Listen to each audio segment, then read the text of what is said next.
Alors, on va continuer sur l'unité 4. Alors, vous allez écrire dans votre cahier, unité 4, leçon 16,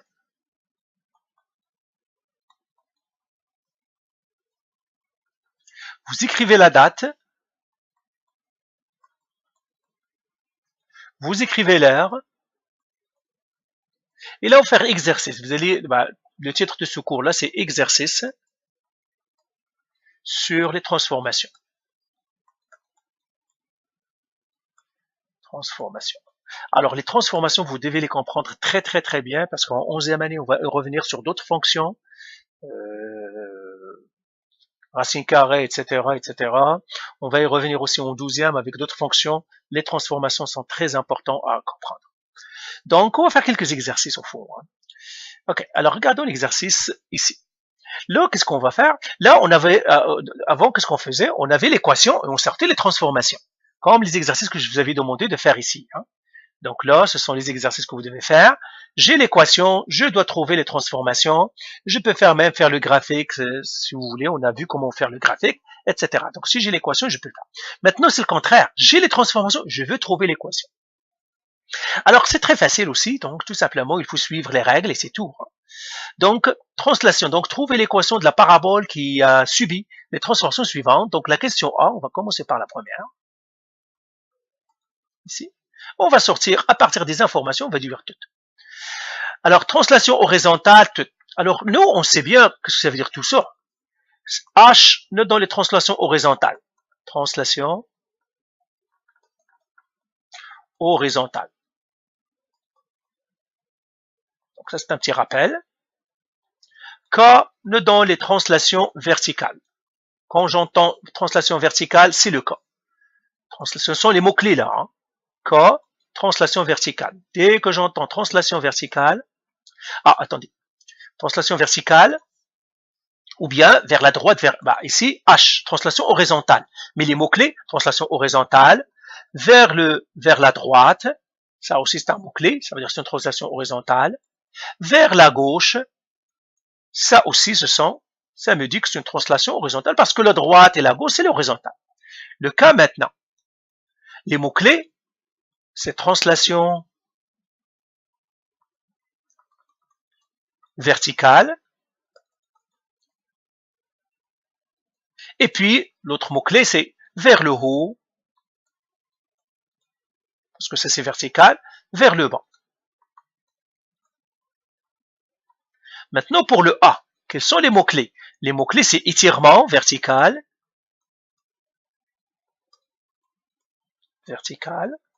ou bien allongement, parfois on utilise le mot allongement, c'est-à-dire je l'allonge, allongement vertical, mais c'est la même chose. Ce sont des mots-clés. Mots-clés aussi c'est compression, vertical, et puis nous avons réflexion, selon l'axe des X. Donc tout ça, ce sont les mots-clés pour notre H, notre K et tout. Alors moi je vais les effacer. Ok, voilà, je les efface. Puis vous arrêtez vous la vidéo si vous voulez réécrire. Vous pouvez arrêter la vidéo. D'accord. Là maintenant je prends la première. Donc toujours je dois, parce que ce sont des transformations, et les transformations, ils ont toujours quelque chose à voir avec le sommet. Donc l'équation qu'on va chercher, c'est sous la forme y égale à a, x moins h au carré plus k. Parce que les transformations vont me donner le a, vont me donner le h, vont me donner le k. Donc c'est la forme du sommet que je dois chercher. Alors on va commencer par le a. A, si je dois dire h égale à quoi, k égale à quoi et a égale à quoi. Alors je lis. Translation horizontale de 3 unités vers la droite. Donc 3 unités vers la droite, ça veut dire, alors bien sûr la droite c'est ici, la gauche c'est là, le haut c'est là, le bas c'est là. Donc ça va faire 3. H est 3. Positif ou négatif? Positif, parce que c'est vers la droite. La droite est toujours positive. La gauche, c'est négatif. Le haut, c'est positif. Le bas, c'est négatif. Donc ça, c'est droit. Ça, c'est gauche. Ça, c'est haut. Ça, c'est bas. Donc, on les a toutes. Donc, quand je vois le haut, c'est positif. Quand je vois le bas, c'est négatif, etc. Donc, je vais les effacer. Vous l'écrivez, bien sûr. Et là, j'ai un cas. L'autre phrase. Il me dit, translation horizontale, 3 unités vers la droite et 5 unités vers le haut. Alors, 5 unités vers le haut, eh bien, ça veut dire plus 5. Donc, je mettrai ici 5. Alors, le A, c'est quoi? Eh bien, le A, c'est 1. Pourquoi? Parce qu'il n'y a aucune transformation. Ils ne m'ont pas dit qu'ils ont fait une compression, un étirement, une réflexion, rien. Ils m'ont dit rien, ça veut dire qu'il n'a pas subi de transformation selon le A. Il n'a, donc le A est 1. Et maintenant, j'écris mon équation. Y égale A, c'est 1. X moins H, c'est quoi? C'est 3 au carré. Plus, le K, c'est quoi? C'est 5. Eh bien, voilà, j'ai trouvé mon équation. Donc, je vais l'écrire ici. Y égale à 1, X moins 3 au carré plus 5. Je dois faire le ménage. Est-ce que ce 1-là est utile? Non, il n'est pas utile. Donc, j'écris Y, en fait, égale à X moins 3 au carré plus 5. Ben voilà, j'ai trouvé la première. Maintenant, je vais faire la deuxième. B.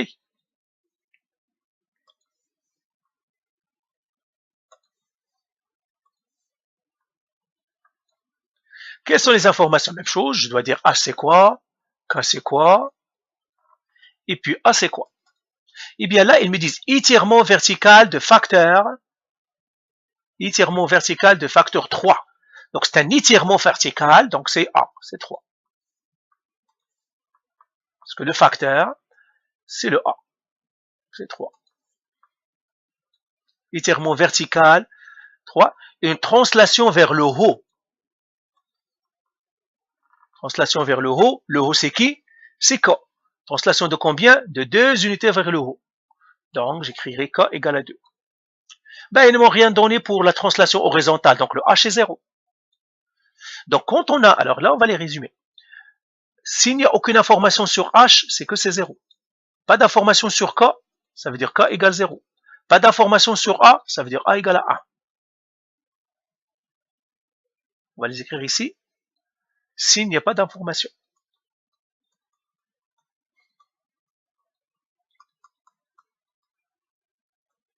S'il n'y a pas d'information. Donc s'il n'y a pas d'information sur le A, c'est que c'est 0. Si K c'est 0, A c'est 1. Voilà. Donc il n'y a pas d'information sur le A, ça veut dire H est égal à 0. Ben maintenant j'ai toutes les informations, j'ai mon A, j'ai mon H, j'ai mon K.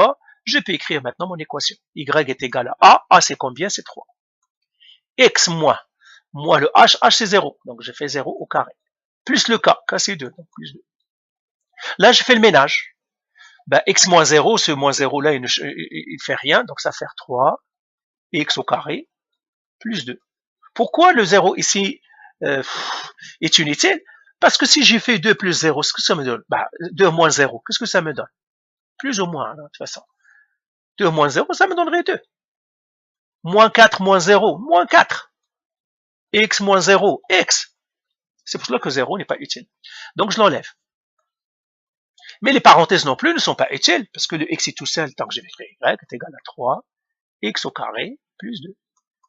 Et c'est pour cela que je vous ai dit, dans des vidéos précédentes, par exemple, si j'ai cette expression, je peux revenir à elle. Parce que celle-là, elle est nettoyée. Qu'est-ce qu'on a nettoyé? On a nettoyé celle-là. C'est ça ce qu'on a nettoyé. Donc, si jamais je veux faire des calculs ou bien faire des choses, je peux toujours revenir à la partie où il y a les détails. Ça veut dire qu'il n'est pas nettoyé. Ici, on nettoie pour éliminer le plus de détails possible, pour qu'on laisse que ce qui est essentiel. Donc là, la règle, c'est, ou bien l'équation, c'est 3x au carré plus 2. Alors, on va faire maintenant la C.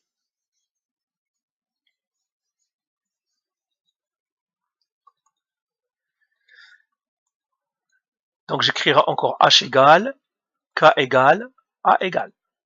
H égale à combien? Eh bien la C, qu'est-ce qu'il me dit? Une compression de facteur 1,5. Alors une compression de facteur 1,5, ça c'est A. La compression, c'est lié avec A. Donc 1,5. Je vais mettre un. Une translation vers la gauche de 5 unités. Vers la gauche, c'est le H, mais c'est négatif parce que c'est vers la gauche. Parce qu'on a dit la gauche, c'est dans ce sens-là, la droite, c'est dans ce sens-là. Ça, c'est droite-gauche. On a dit la gauche, c'est négatif, donc moins 5. Une translation vers le bas de 3,5. vers le bas, donc le bas est négatif, donc c'est moins. Et le bas c'est K, donc moins 3/4. Unité. Et ben voilà, j'ai toutes mes informations pour que j'écrive mon équation. Et ben c'est ce que je vais faire. Je vais écrire y égale A, c'est quoi? A c'est 1/2. X moins H, c'est moins 3/4. Donc c'est moins 3/4 au carré. Plus le K. Le H c'est moins 5. Donc c'est moins 5 au carré. Le K c'est moins 3/4, donc c'est moins 3/4. Encore une fois, je dois faire le ménage. Ça fait Y est égal à 1/2. Moins c'est un plus, donc ça fait X plus 5 au carré, moins 3/4. Et ben voilà, j'ai trouvé mon équation, ce que je vais écrire ici. Y égale à 1/2, X plus 5 au carré, moins 3/4. Alors, faisons la dernière, c'est le D. Et là, on a terminé avec, il nous reste peut-être une petite dernière avec les transformations, et c'est fini. Avec les transformations, vous devez faire les exercices, c'est fait tout, et c'est tout. Donc, j'ai le D. Le D, qu'est-ce que j'ai? Bah, toujours, je dois chercher le H, je dois trouver le K, je dois trouver le A. Ici, j'ai une réflexion par rapport à l'axe des X. Réflexion, c'est lié à qui? Au A. Alors, s'il y a eu une réflexion, ça veut dire que la parabole a été renversée. Ça veut dire le A est négatif, donc je mettrai négatif à côté de lui. Un étirement vertical de facteur 2. Ah, ça encore c'est le A, donc l'étirement c'est 2. Donc ça, la réflexion me dit que le A est négatif, c'est pour ça que j'ai mis le moins. L'étirement me dit que le facteur est 2, donc j'ai mis 2. Une translation vers la droite de 5 unités. Translation vers la droite, ça c'est le H. 5 unités, c'est 5. Et la droite, c'est positif. Et vers le haut de 6 unités. Le haut, c'est le K. Et le K, 6 unités vers le haut. Donc, le haut est positif, c'est 6. Ben, j'ai toute l'information dont j'ai besoin. Maintenant, j'écris Y égale, le A, c'est moins 2. X moins H, c'est 5 au carré. Plus le K, plus 6. Et ben voilà, je l'ai trouvé. Voilà. Donc, j'écrirai mon équation maintenant. Y égale à moins 2. X moins 5 au carré plus 6. Donc voilà pour cet exercice. Comment si on a les transformations, on peut trouver l'équation. On a déjà vu si on a l'équation, comment trouver les transformations. Maintenant, on a fait le contraire. Donc voilà pour ça.